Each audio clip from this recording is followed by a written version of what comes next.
A temple carved upside down into a mountain so precisely that sunlight hits a king's face only twice a year. A 200-ton obelisk that ancient engineers tried and failed to lift from the earth, leaving behind a frozen moment of technological ambition. A hidden water system under a desert fortress designed to withstand sieges for months. And a 4,000-year-old labyrinth so vast, so complex, that ancient writers swore it made the pyramids look simple. This is not the Egypt your history teacher told you about. No mummies, no myths, no clichés. Just raw, unbelievable engineering brilliance that the ancient world rarely gets credit for. Because while the pyramids get all the attention, the ancient Egyptians were building machines, monuments, and megastructures so advanced that even today, engineers, archaeologists, and architects look at them and ask the same thing. How on earth did they do this? Every piece of technology hides a story of vision, rivalry, and forgotten battlefields. From ancient machines to world-changing inventions, every breakthrough has a past worth remembering. This is the technological past, where history and innovation collide, and the stories of yesterday shape the tech of tomorrow. Subscribe to the Technological Past, because here you'll uncover the hidden stories behind technology, history and innovation that shaped our world, and get a glimpse of the upcoming tech gadgets transforming the future. To answer that, we start with one of the most absurd, most mathematically precise, and most misunderstood engineering achievements in all of Egypt. A temple built backwards, underground, inside a mountain, and perfectly aligned with the sun for a cosmic performance that happens just twice a year. The temple that beats the sun. Deep in southern Egypt, near the border with Sudan, stands a monument that should not exist. Abu Simbel, a temple carved directly into solid rock during the reign of Ramses II, the pharaoh who treated engineering the way some kings treat warfare, a chance to flex. And he did. The facade alone is ridiculous. 4 colossal statues of Ramses, each of them 65 feet tall. But that's not the crazy part. The insane part is hidden inside. See, this wasn't just a temple, it was a cosmic machine.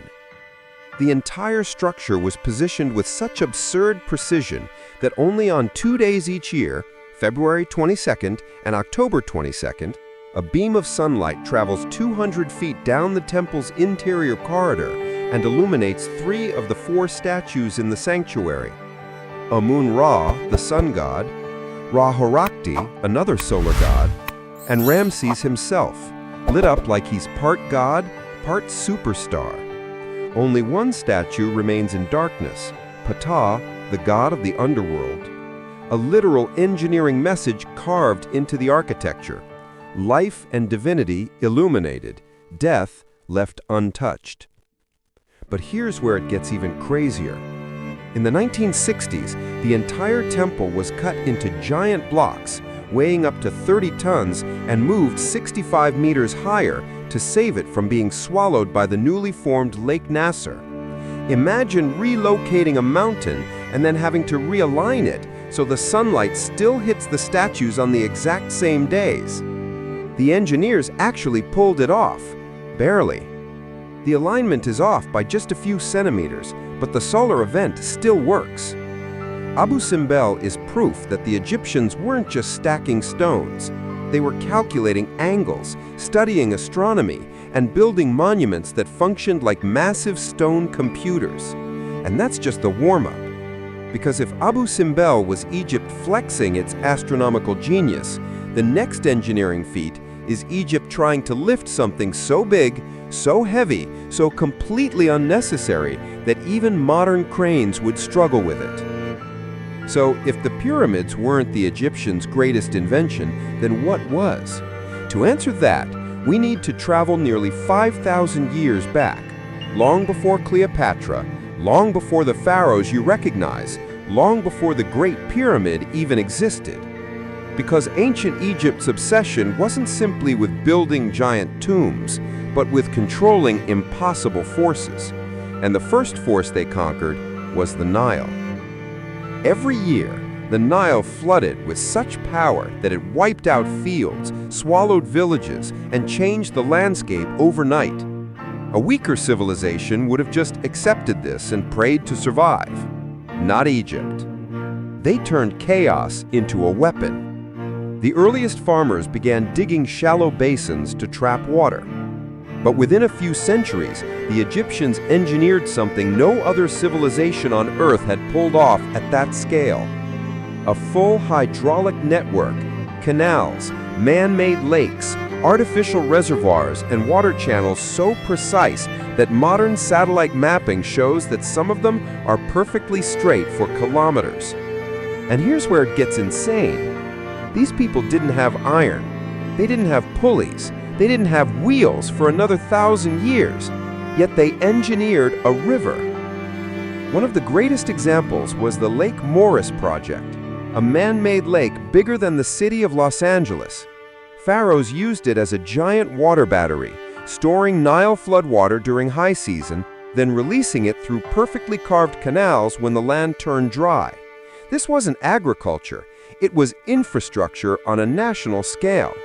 Think about the brain power it takes to say, let's dig a 50-kilometer canal with perfect leveling using copper tools, sticks, and pure math.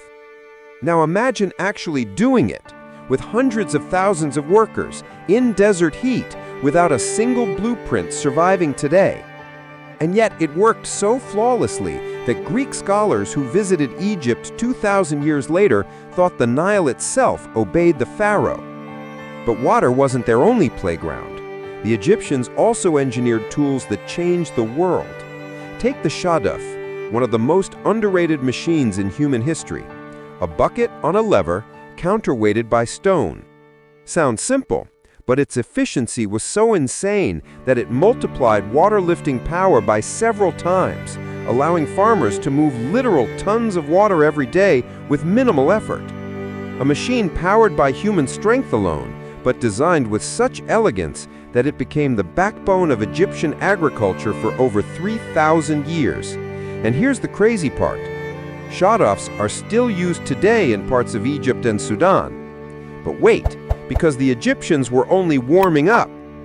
Let's talk about something even more mind-bending.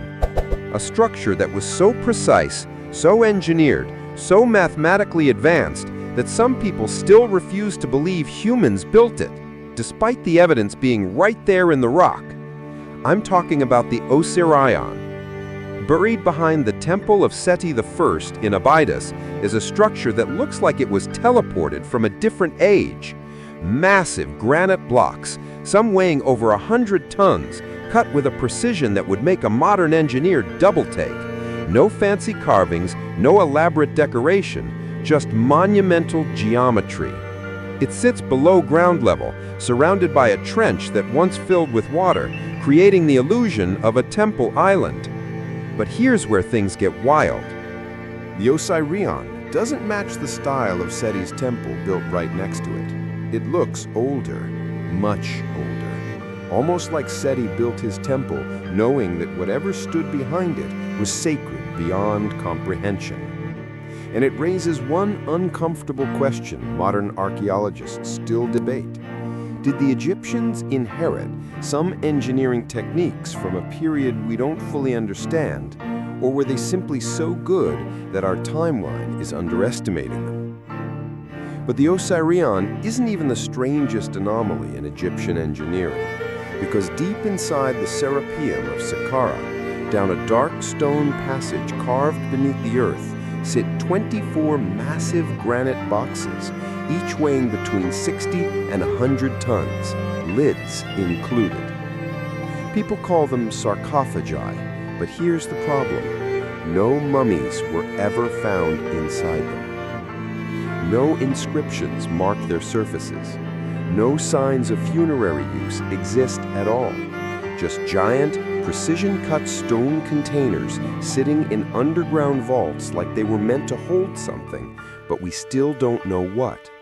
And the precision? We're talking tolerances so tight, you can barely slide a playing card between the lid and the box. Copper tools, wooden sledges, manual labor. Yet somehow these people were machining granite with the accuracy of modern industrial equipment. But if you think that's the peak of Egyptian engineering, it isn't even close. You've heard of the pyramid builders, but very few people talk about the obelisks, towering needles of pure granite, carved at a scale and precision that defy logic. Picture this, a single 1,200-ton block of granite carved out of the bedrock using only pounding stones, then shaped into a flawless 30-meter monolith, then transported across land, then erected perfectly upright, without cranes, without iron, without wheels. The unfinished obelisk in Aswan is the greatest engineering draft ever left behind.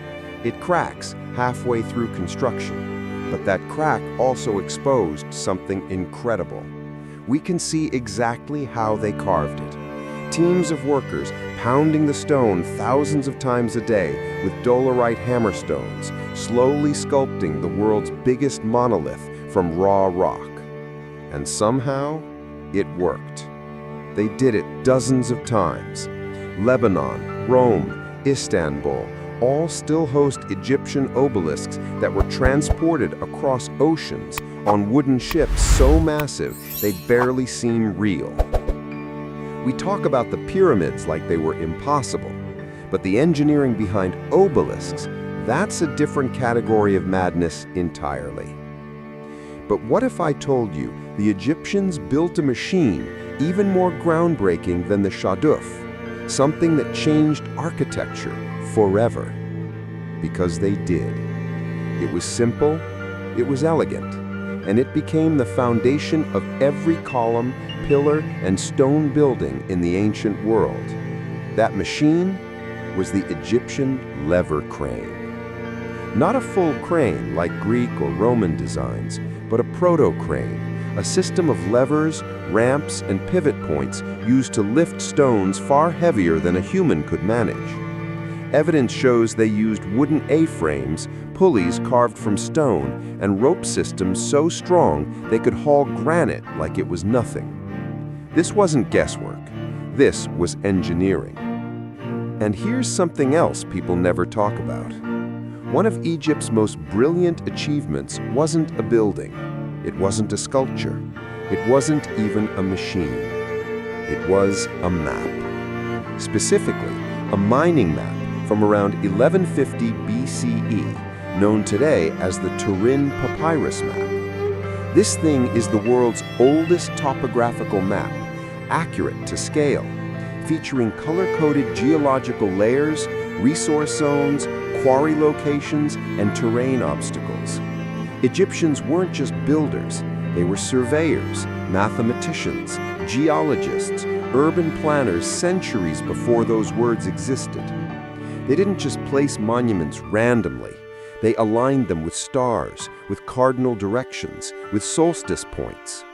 Temples were built to capture sunlight on specific days, like Abu Simbel, where twice a year the sun rises directly into the temple corridor and illuminates statues seated 60 meters inside solid stone.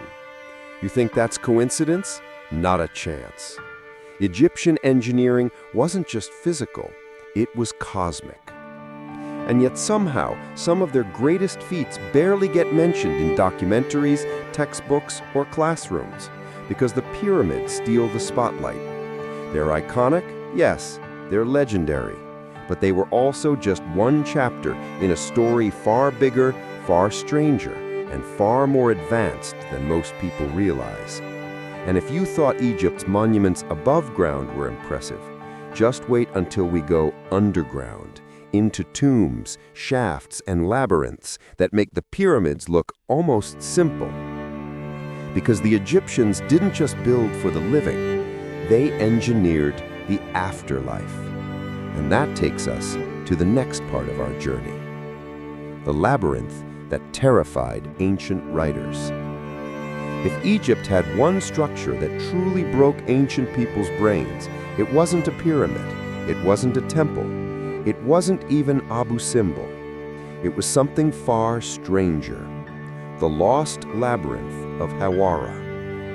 Imagine a building so massive, so complex, so unbelievably confusing that the Greeks, yes, the same Greeks who built the Parthenon, declared it more astonishing than all the pyramids combined. Herodotus saw it with his own eyes in the 5th century BCE. He didn't exaggerate, he underplayed it. He wrote that the labyrinth had 3,000 rooms, 12 giant courts, passages twisting in every direction, and an underground level so terrifying that priests refused to show it to outsiders. This was a structure built during the reign of Amenemhat III, around 1800 BCE, more than 600 years before the very first Greek temple. But what was it? A palace? A government complex? A fortress? A tomb? A mega-project ego flex? Turns out, it was a little bit of everything. Archaeologists now believe the labyrinth was the administrative and religious heart of the entire region, a place where legal disputes were settled, taxes were processed, priests handled religious rituals, and foreign visitors were dazzled, overwhelmed, and maybe intentionally lost. Think of it as the world's first bureaucratic megastructure, a massive stone maze designed to both impress and intimidate. But here's the engineering twist. The entire complex was built on a platform made from millions of mud bricks, designed to elevate and stabilize the structure on swampy ground. This platform wasn't decoration, it was technology. Then the Egyptians constructed the labyrinth on top of it with limestone, stone columns, and corridors arranged so intricately that even modern 3D models can't recreate the layout with full accuracy. And the underground level? Still missing, still unfound, still a mystery. Because the labyrinth didn't collapse, it was dismantled, stone by stone, layer by layer, recycled into other buildings after thousands of use. Today, only fragments remain, enough to prove it existed, but not enough to show us how insane it really was. But don't worry, Egypt still had even stranger engineering tricks hidden in the desert. Because while the labyrinth confused even the smartest Greek historians, the next structure on our journey nearly defies modern logic. A fortress with no water source that somehow had endless water. From cosmic temples carved into mountains, to broken megastructures that reveal ancient engineering experiments, to underground maze cities that terrified historians, to desert fortresses that somehow created water where none existed. Egypt wasn't just building monuments, it was building systems. Systems that pushed architecture, astronomy, logistics, and engineering to the absolute limit. And here's the truth. We still don't fully understand how they pulled half of this off. We can measure the stones, we can map the ruins, we can reconstruct the machines. But the genius, the calculations, the day-to-day engineering decisions that made these structures possible, most of that is still locked away in the sand. And maybe that's why these feats still hit so hard today, because they're not just history, they're a challenge, a reminder that human beings have always reached beyond what seemed possible. So the next time someone tells you that ancient Egyptians only built pyramids, send them this video. Show them the temples aligned with the sun, the unfinished obelisks that reveal ancient engineering secrets, the megastructures so complicated even the Greeks panicked, and the desert fortresses that defied nature itself. Because Egypt's greatest wonders aren't always the ones you see on postcards. Some of them are hidden, some are broken, some are forgotten. But all of them prove one thing: ancient Egypt was far more advanced than anyone gives it credit for. If you enjoyed uncovering these forgotten engineering marvels, make sure to subscribe for more mind-blowing history and technology stories every week.